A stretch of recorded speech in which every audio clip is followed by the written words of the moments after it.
أدور مبنى. لقيتيه، تفضلي.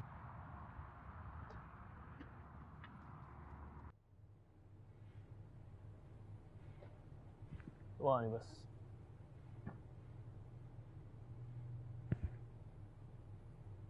وش ذا الحر؟ الرسالة منك؟ إيه، أخذت العصا وأنا أرجعها. سرقت العصا. ممكن أعرف السبب؟ عشان ألفت انتباهك. ليه؟ أبد ما تذكريني شكلك. مفروض أذكرك؟ أحس داود اشتغلت في تجارة أبوكم فترة. إيه، أنت الحرام اللي وظفه. معناته تعرف إن العصا لأبوي وقيمتها عندي. أعرف. وينها؟ موجودة. وين؟ قبل ما أعلمك اسمع الكلام اللي بقوله أول. أبي أعقد معك صفقة. ما تستحي على وجهك أنت؟ طولي بالك. ترى حر وبدأت تحوم كبدي. تحوم أكثر للأسف. جهزي نفسك، عندنا عدو مشترك. مين؟ أخوك معاذ. إيش مشكلتك مع معاذ؟ مشكلتي إني حاولت أسرقه وما قدرت. وأنا حرامية زيك؟ لا. أجل على أي أساس كلامك عدو مشترك؟ عدوك لأنه همشك وهو أخوك الصغير، طلعك من تجارتكم، وانت من أول تبين تأدبينه على هذا الأساس. وانت ايش دخلك؟ أنا يا لينا إبراهيم الحمد طريقة تأديب. معاذ شغال على مشروع جديد، عنده نص التكلفة تقريبا، النص الثاني بيجيبه من مزاد بعد 5 أيام. وش بيعرض؟ الشيء اللي بنسرقه. بنسرقه؟ صحي أنت تسرق من معاذ، بيرجع اللي تسرقه وبيطلع من عينك. تبالغين. ما أبالغ، معاذ فاسد، ممكن يقول أي شيء ويسوي أي شيء عشان ياخذ اللي يبيه. أنت بتحرجه قدام الناس وبيشخصن الأمور معك وتورط نفسك. ليه؟ لأن الموضوع يسوى. إيش بتستفيد من سرقته؟ اشرح لي. إذا صارت السرقة بيتوقف المشروع، فهو معتمد على فلوس المزاد، بدونها ما راح يقدر يكمل. ما بيقدر يكمل هذا، بس بالنص اللي معاه الحين ممكن يبدأ بشيء جديد. ما يقدر، صرفهم خلاص. طب ليه ما تسرق لحالك؟ لأني ما أعرف وينه بالضبط. وأنا بعرف؟ أيوه، أنت الوحيد اللي ممكن تعرف. وشلون بعرف؟ دورت في كل مكان، عنده في البيت، في البنك، في مكتبه، الظاهر انه مخبيه في مكان ما حد يعرف عنه الا هو. ابيك تقربين منه اكثر وتكتشفين. ادري ما تشوفينه دائما، بس أكيد تدري. فباحتمال انه يشك انه في شيء، بس يعني اخوك تقدرين تطلعين منه كلام. ايش قلتي؟ صدق ما تستحي على وجهك. احيانا الواحد يضطر يوسخ يده. أنا أصلا ما أثق بأحد، ما أثق إلا بنفسي. اذا حاولت تغين فيني على الاقل ممكن يصير اللي تبين. وتبيني أثق في حرامي؟ العصا. عصا في بيتك.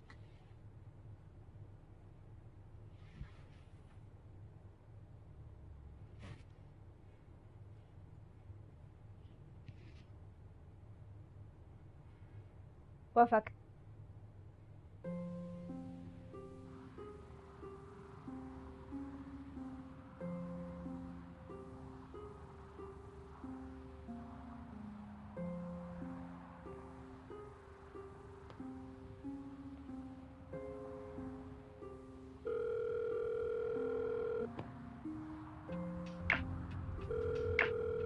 هلا. سكويكا. هلا. القهوة؟ وين بكون يعني؟ بجيك الحين. حياك ابوي.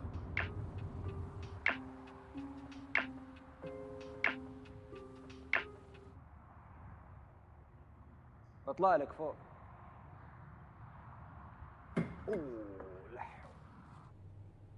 كيف الشغل؟ شريف. الشغل الثاني؟ ولا شيء. تجارب الأداء اللي قبل كم أسبوع؟ قصدك اللي قبل كم شهر؟ ولا شيء.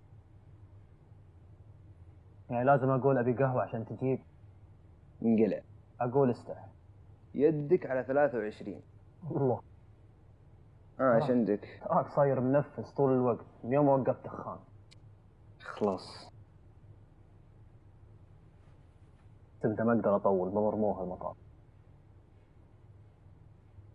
موها جاي وقلنا خلاص بطلنا. أقول لك الأوقات صعبة. احسبني معكم. كفو.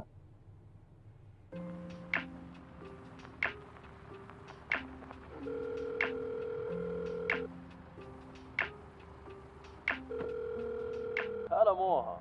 وينك؟ قربت. تستهبل، خذ سيارة ما استنيتك. أما يلا جايك.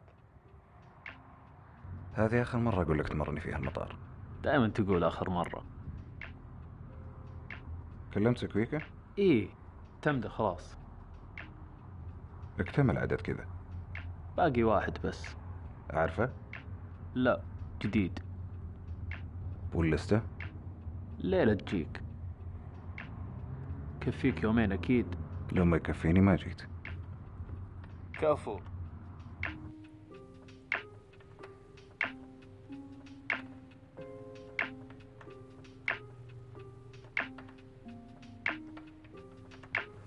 ورق. داوود. ماجد. ايه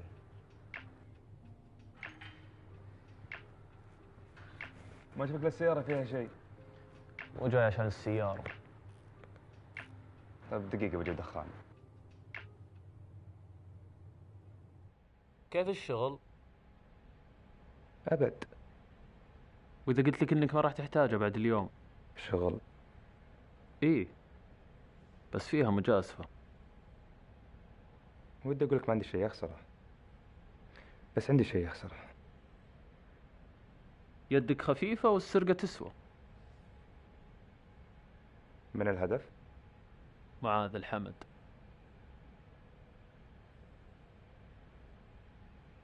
لا ما تسوى مجازفة. اختلينا معنا. كان بديت بهالشيء. كفو. ساعتي لو سمحت.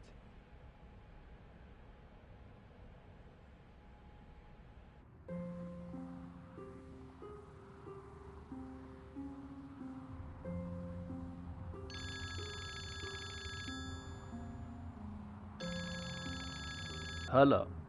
داود. هلا لينا. فاضي؟ أكيد. وين نتقابل؟ وينك الحين؟ في البيت. قابليني عند المدرسة أجل. زين.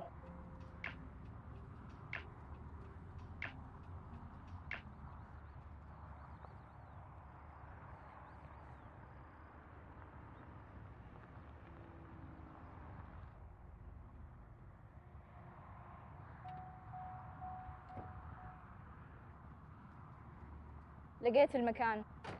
قلت لك أنت الوحيدة اللي ممكن تعرف.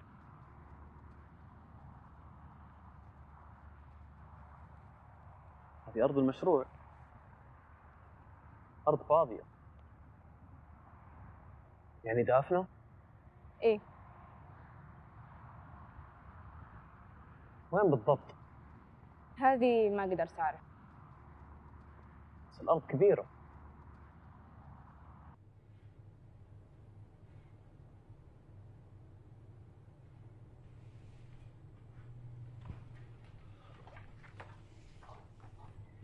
المعذرة على التأخير.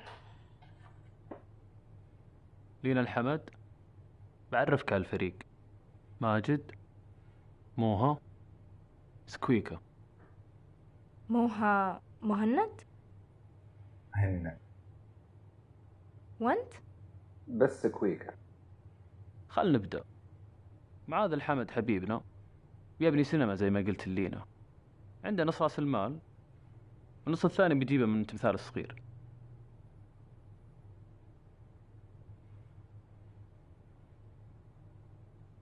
بيبيعه في مزاد في لندن، بس احنا بنسرقه قبل. أثري. لا سوينا الفيلم. وش الفيلم؟ ما ادري، ابيض واسود من الاربعينات، بس لانه كلاسيك تمثال انشهر. أجل لأنه الفيلم أكيد مسوين أكثر من واحد ولا؟ المفروض، بس الفيلم هذا بالذات ما سووا منه نسخة واحدة. صار فيه بعدين نسخ منه بس كلها تقليد، مو من القالب الأصلي. قالب اختفى من ذاك الوقت ما حد يعرف وينه. شلون ما عاد بنافس السينمات الكبيرة؟ بتكون تأجير بس، وفخمة وعلى البحر. وين التمثال؟ مدفون. ليه مدفون؟ ايش دراني؟ أنا عندي نظرية لأهدافنا. اللي هي؟ فعليا معاذ ما عنده شيء رسمي يثبت أن التمثال حقه. بمعنى أنه ما يقدر يحطه في مكان زي البنك مثلا، وإذا طاح في يد أحد غيره راح عليه. الظاهر حس أن الدفن هو أمن حل.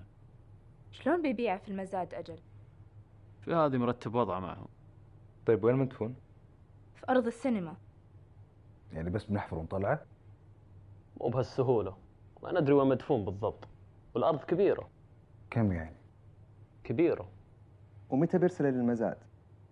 محطوط 13 جماد الآخر. كم تتوقع يستاهل سعر البيع؟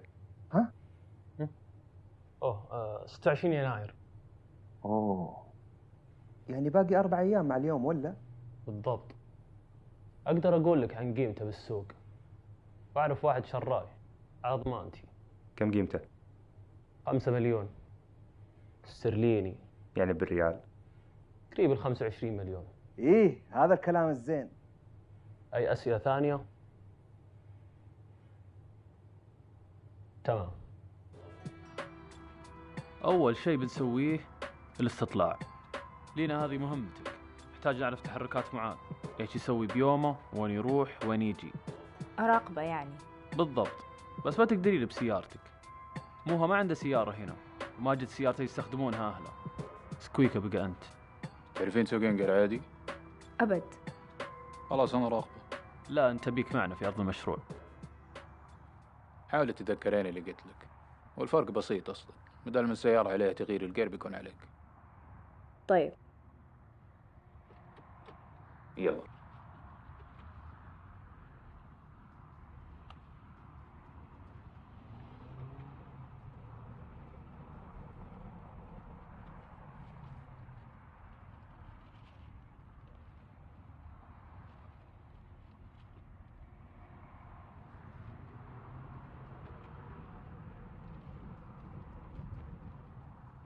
وقفي.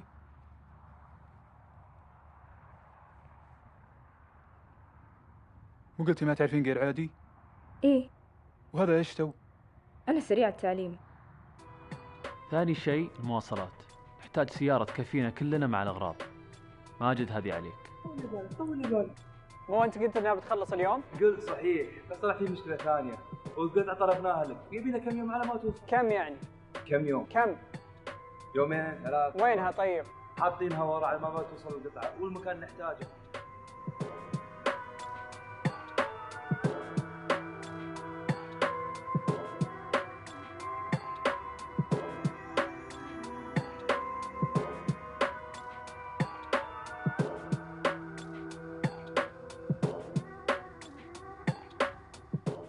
ثالث شيء المعدات. موها؟ كل اللي في الليستة مقدور عليهم، بس في كم شيء بنحتاج نقرقش أحد عشانهم. أقدر أساعد بهالشي. كفو.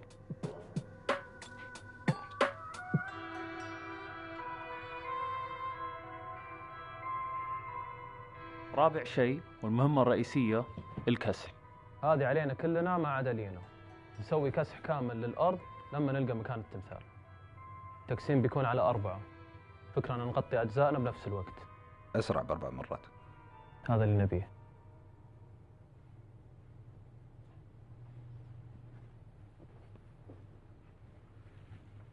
لينا، قولي لنا عن جدول معاذ أمس.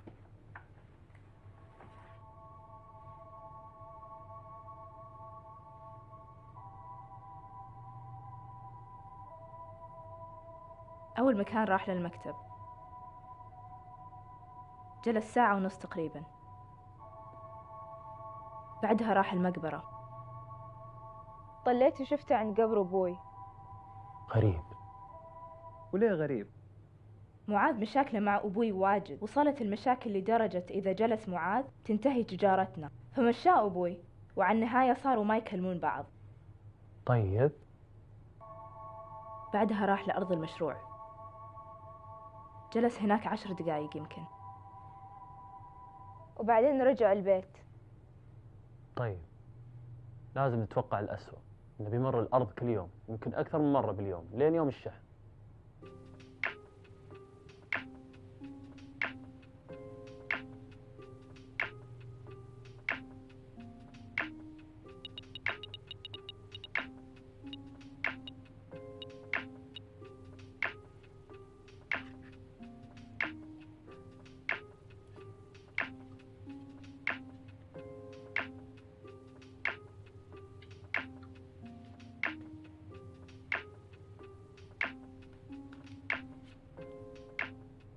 خايفة يشوفني معاذ حتى مع سيارة سكويكا ويخرب كل شيء.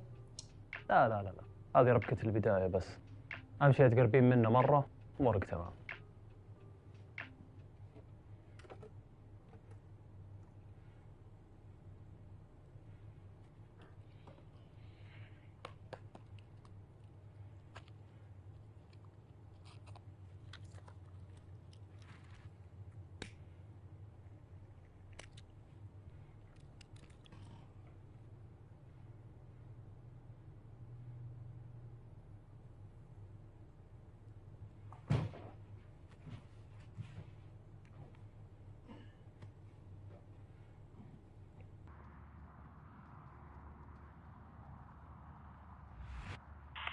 بين. لسه.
لقيته.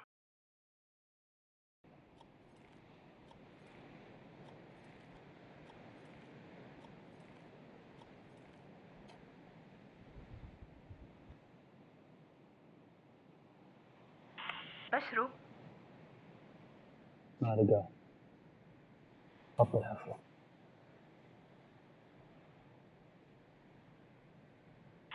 داوود هلا. ريحوا شوي.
نفس الوقت بكرة.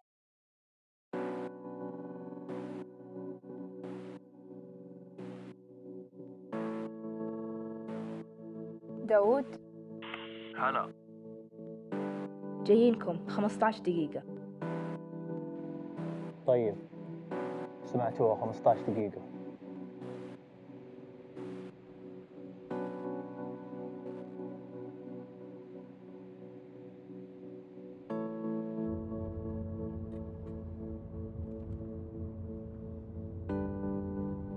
وصلنا.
اشوف. طيب بودي المستشفى، انتوا كملوا. لينا وينك؟ هنا.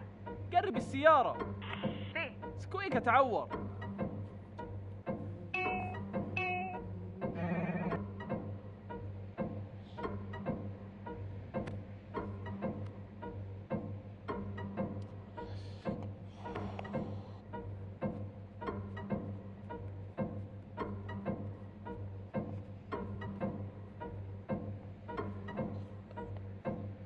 دقيقة، الكاشف ما يشتغل، ما ادري ايش فيه. عطني حقك. في شيء؟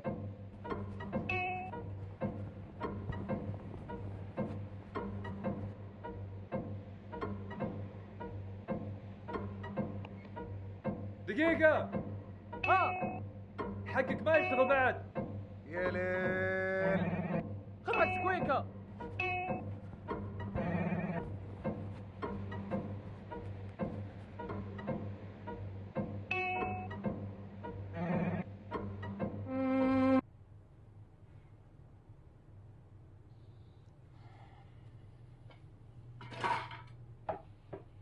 الله، تعورت واجد؟ ايش رايك؟ ما رجعتوا. طولنا في الطوارئ. صار معكم؟ كاشف سكويكا ما اشتغل بعد. ايش فيهم؟ أدري. نقدر نصلحهم، نجيب غيرهم. تصلحهم بياخذون وقت، تجيب غيرهم بياخذون وقت أكثر. حتى كاشفك ما يشتغل؟ يشتغل. هو كمل، ما قاعد تصلح بالبقية.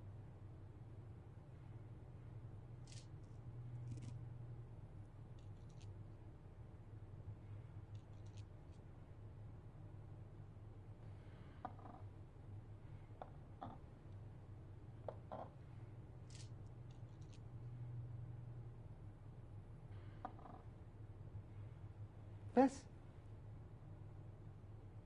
تستظرف انت وجهك. طيب شكرا موها. واضح اننا متاخرين بواجد. كان في وقت اقتراحات فهو الحين.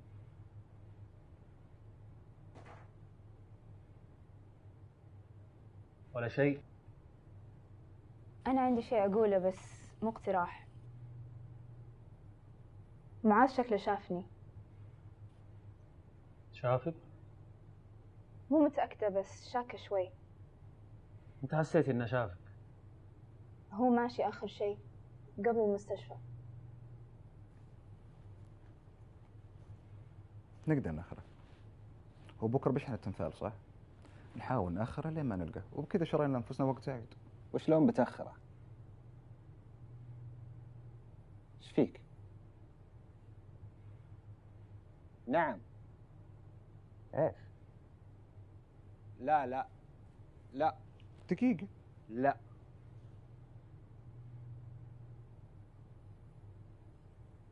تمام. مرة ثانية لازم نتوقع الأسوأ، يعني شافك ولازم نشتغل أسرع. ماجد، أنت بتاخذ مهمة الاستطلاع، خليك بعيد ولا توقف. الآدمي زي العنكبوت، ما نبي نوسوس زي الحين مع لينا. لينا آسف بس أنتي برا. برا؟ أبيك تختفين شوي لما نتأكد إنه أكيد ما شافك. موها، أنا وأنت بنكمل بالأرض بالكاشف الشغال. تمام. سكويكا، نبي أبو عبد الرزاق يزور معاذ. تشيلنا وقت زي ما قال موها. دوني ترى ما كنت تعرف وين مكان التمثال أساساً. لينا، ما راح أتهمش وأجلس بس كذا. لينا، إذا صادق بيخرب علينا كل شيء بيوصل لنا، إذا وصل لنا معناته شيء واحد، سجن. وأنا أضمن لك ولا أحد فينا هنا مستعد يخاطر بنفسه لدرجة إنه يرجع للسجن. إذا وصل الموضوع لكذا نختار أنفسنا ونسحب عليك، كان اتفاقنا شيء ما صار. لا سلكي.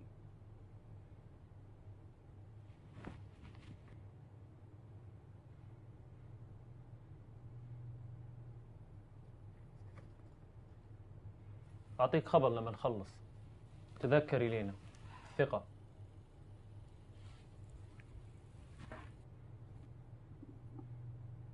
أشوفكم بعد كم ساعة.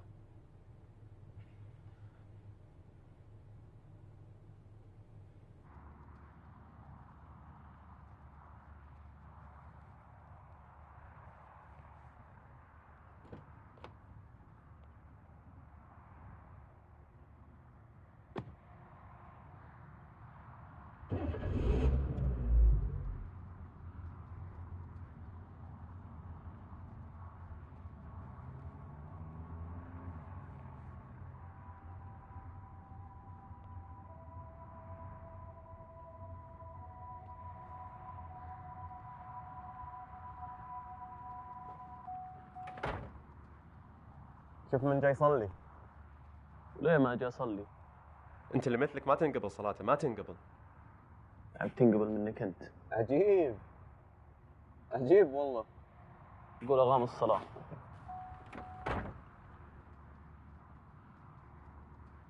أنا ما أدري أبوي إيش كان شوف فيك وأعطاك فرصة ثانية.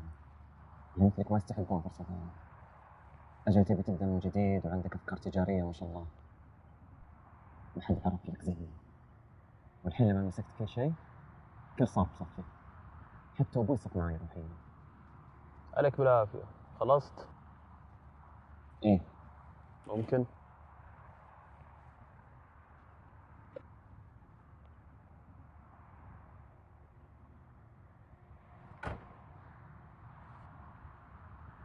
أوه خمشت سيارتك. مو دافع فيها ولا ريال.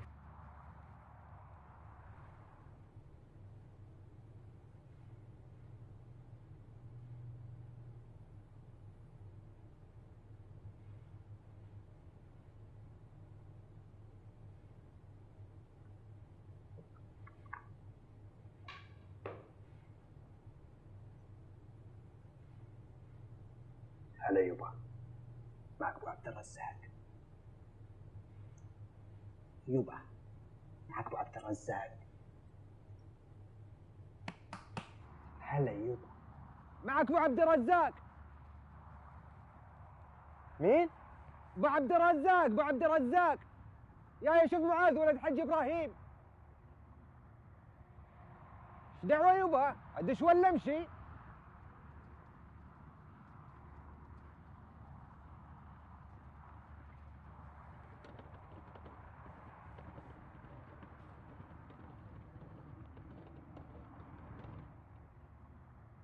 أنا معاذ. ايه ما شاء الله نفس البوهه. سم الله عدوك قلامين. زين يبا، المكتب العقاري يقولون عارضين البيت للبيع. وقال لك تجيني البيت؟ عيل وين اجيك؟ تجيني في المكتب مو 7 الصبح في البيت. يا يبا الصباح رباح. هذا بيت حج ابراهيم رحمه الله عليه، بابه مفتوح ما يرد احد. طيب تفضل. زاد فضلك. بعدك يبا، تفضل هذا بيتك.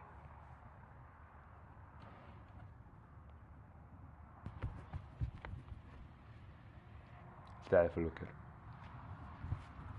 تمام، لا تنسى تحرك. طيب.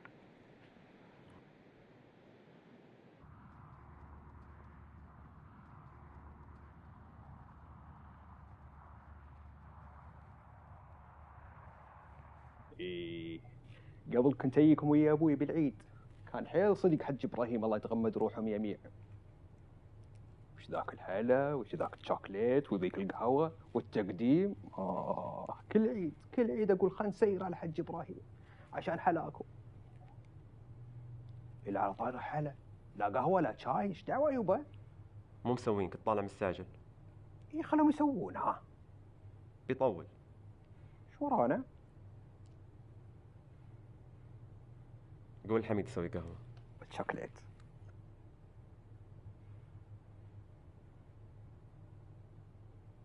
ندخل بموضوع البيع بعد القهوة.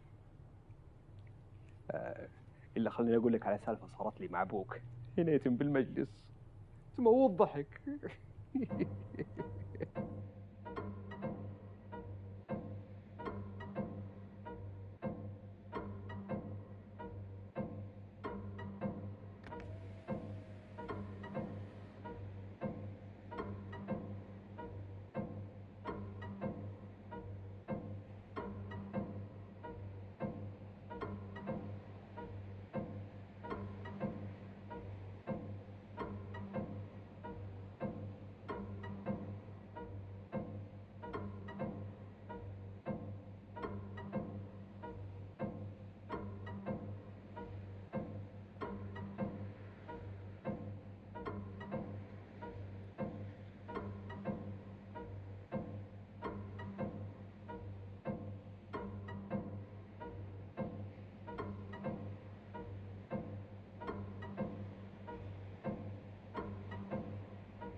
كان كبه على حضنه. والله انا طقيت طق من ابوي، كان حيل اكشر ما يتغشمر وياه. والله انا اللي بطقك. شنو ايش قلته؟ اقول لك هذه القهوه وصلت. ندخل بالموضوع الرئيسي. خلنا نبريجنا قبل، ايش بك مستعيل؟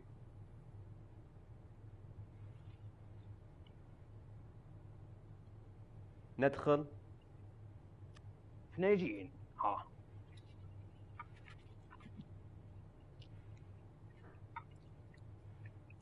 شنو؟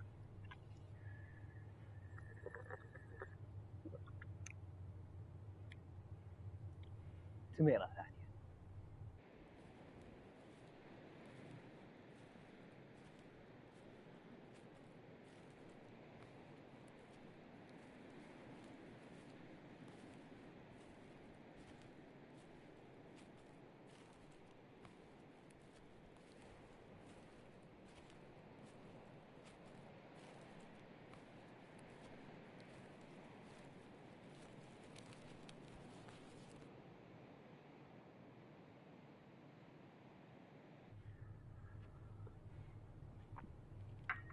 زين، ندش بموضوعنا.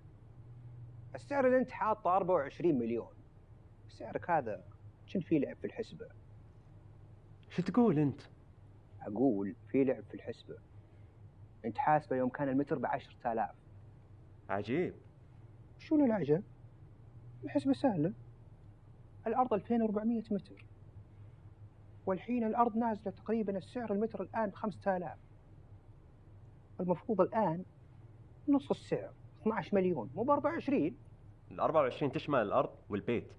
اي دارين اذكر ربك. ها دارين يشمله ما يشمله.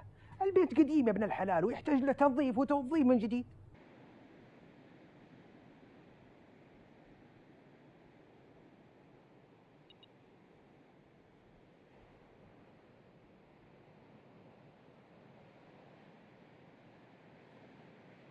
انت جاي تكاسرني؟ مو مكاسر يا ابن الحلال، تصحيح. تصحيح اجل. يعني عارف السعر اللي ابيه، وعارف اني مستعجل، فوق هذا فلسفه فوق راسي.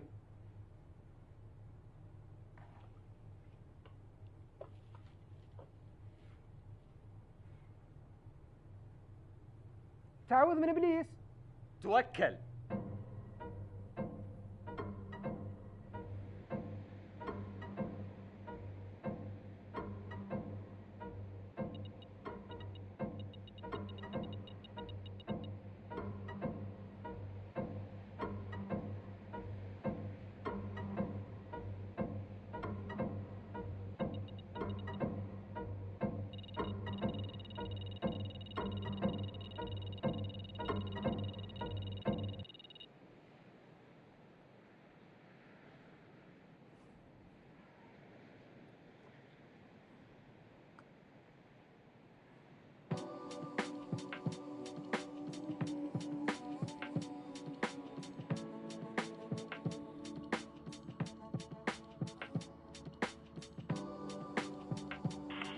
لا طلع. تمام. أجل هنا.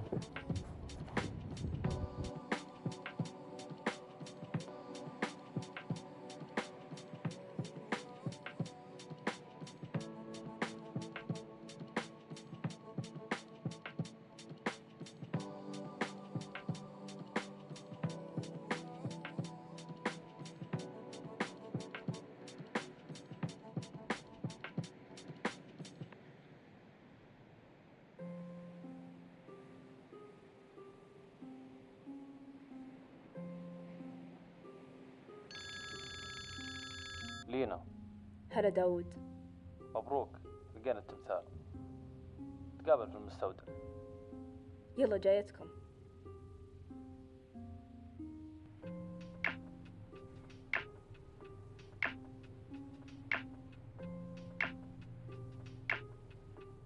ايش رايك؟ مو معانا. ها؟ ايه شويش لازم نخبيه كم ساعة على بال ما اقابل اللي بيشتريه. من الخبر هو؟ ايه. أجل السؤال هو ايه؟ وين؟ لا لا، السؤال هو مع مين؟ معاي؟ أتوقع نقدر نقول إن معاذ أكيد ما شافني، وبكون آخر شخص ممكن يتخيل إن معاه تمثال.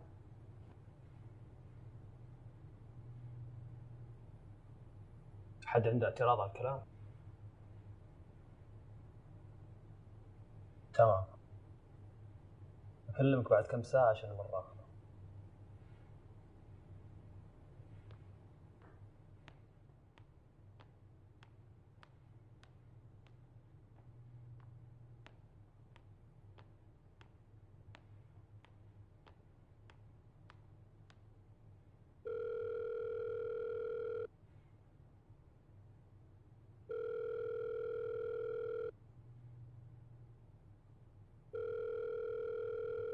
معاذ، مو بالحين لينا. أبي أشوفك ضروري. مو بالحين. أقول لك ضروري، افهم. ألو؟ أجل طلع معاك؟ إيه معاي. قابلني عن أرض مشروعك.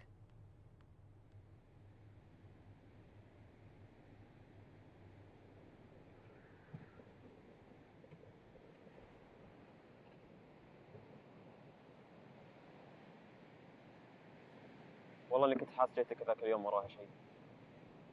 كيف عرفتي مكانه؟ هذا شغلي مو بشغلك. تبي يرجع لك؟ في شرط قبل. عجيب. جاهز تسمع؟ وش شرطك؟ نتقاسم مشروعك الجديد. استح على وجهك اختك الكبيرة. موافق. زين، وقع. شو وقع؟ هذا عقد فيه شرط الشراكة وشروط ثانية. صاحي. وقع تستلم. شو هالكلام؟ والله عاد هذا الكلام. لو على الأقل قلتي لي روح للمحامي كان. ما في روح أدققه هنا. أنا مو بمحامي. أنت ألعن من أي محامي. مجهزة العقد ومخططة للشراكة. سوية منتقمة يعني. ما تذكرين قبل مع أبوي وقفتي معاه ضدي وضد مشاريعي، كرهتوني بعيشتي، والحين يوم جيت أسوي شيء لي بدون تدخلات تلقين طريقة تخربين. أنت جبت الكلام لنفسك لما لعبت عليه، بصير مثلك، ماني بساكتة. إي والله ما سكتتي. أبي أعرف كيف طلعتيه؟ مين اللي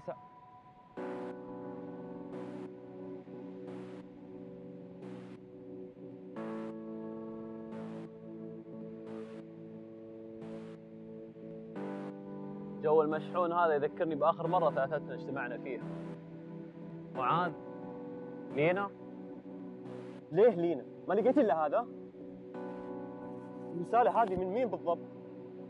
أي رسالة؟ مني. هذه الحركة الجديدة حقتي، رسايل. ترى يبي لك تعذر أختك، ما تعرف السالفة كاملة. بكمل لك الفراغ لينا، ما عليك. تذكرين لما تقابلنا قبل كم يوم؟ كان معي كرتون شحنة، كنت بادي أفتحه يوم مشيتي. هذا كان القالب اللي قلت لك اختفى وما حد يعرف وينه. لقيته، كان قدامك طول ذاك الوقت. طيب وبعدين يعني؟ ما فهمت. ايش تبي أنت؟ أبي أكمل لك الشرح. أخذت القالب يا طويلة العمر، سويت تمثال جديد طبق الأصل من تمثال أخوك. يعني تمثالي معك نسخة، وين حقي؟ دقيقة، أنت مصدق؟ أنا شفتك تطلع من الأرض هنا. ظاهر خداعة يا لين. تهيأ لك شفتينا نطلعه، بس هل فعلا شفتيه؟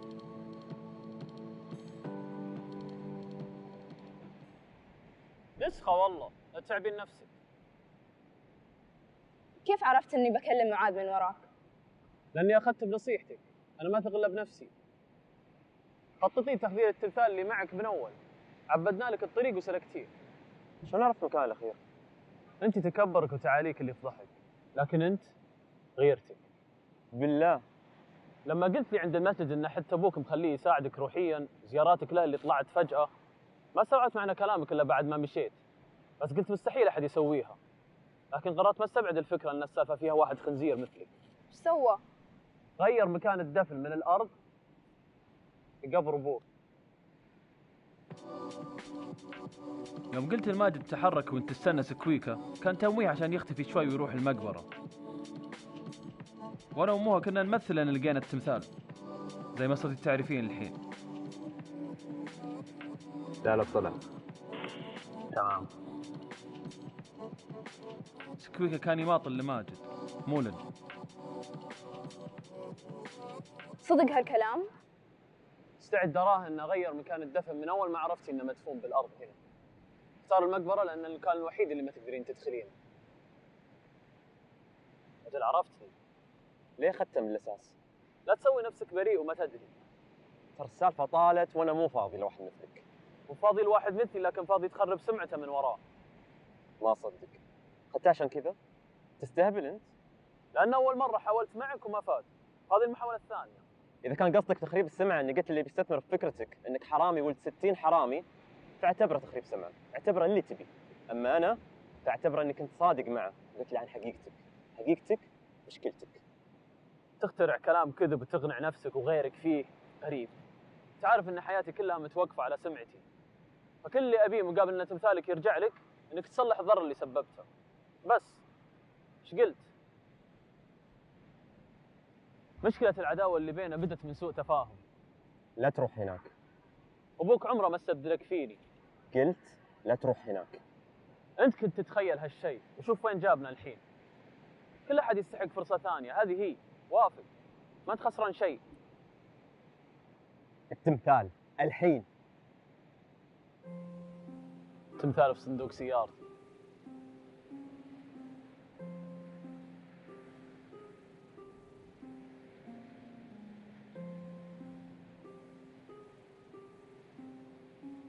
من جدك اللي سويته؟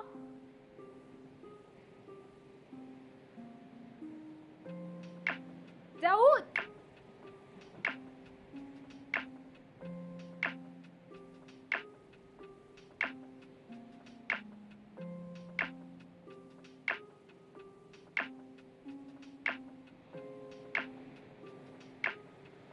داوود!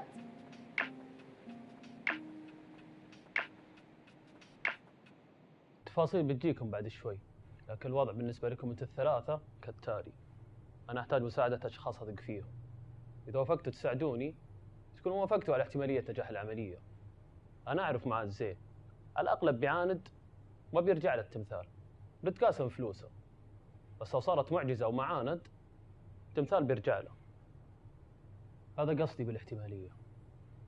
إيش قلتوا؟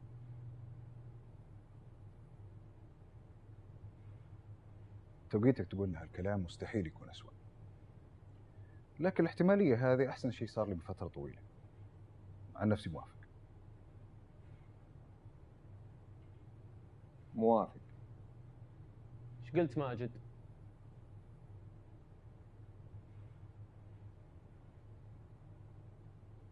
يلا موافق. كفو. هذه جد.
السلامة.